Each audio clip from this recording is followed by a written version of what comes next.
कर रहा था पत्नी से, बातें करने लगा, बातें करते करते और उसने कहा ये क्या है तुम्हारे हाथ में? बोले ये मेरे भगवान है, सिलपिल्ले भगवान। उस सिलपिल्ले नाम सुनते ही इतना हंसा, हंसते हंसते बिस्तर से गिर गया। बोले कौन है? सिलपिल्ले भगवान। बोले आप हंसिए मत, ये मेरे ठाकुर जी हैं, मैं बचपन से इनकी सेवा करती हूं।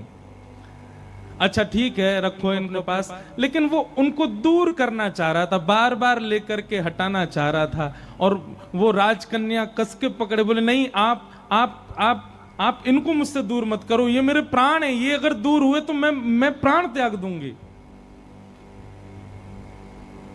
एक दिन, 2 दिन, 4-5 दिन बीत गए, लेकिन वो ऐसे ही रहे, सिलपिल्ले भगवान को हृदय से लगा के रहे। उसका यही था कि मैं पूरा जीवन इनके साथ नहीं रह सकती, पर आप रहोगे तो मैं रह लूंगी। एक दिन उस राजकुमार को क्रोध आया और उसने जब हट पूर्वक हाथ हटाए और वो सिलपिल्ले भगवान को बाहर एक सरोवर था, सरोवर में फेंक दिया। जैसे ही सरोवर में फेंका, वो राजकन्या वहीं मूर्छित होकर गिर पड़ी।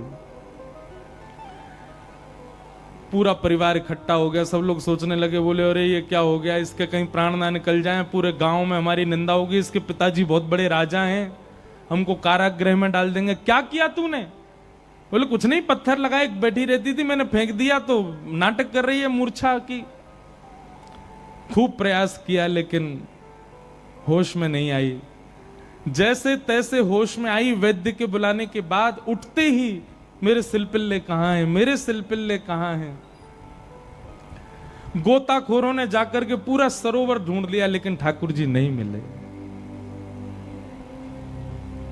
अंत तो गत्वा वही सरोवर के किनारे आकर के बैठ गई और रुदन करते हुए बोली, हे मेरे सिलपिल्ले नाथ,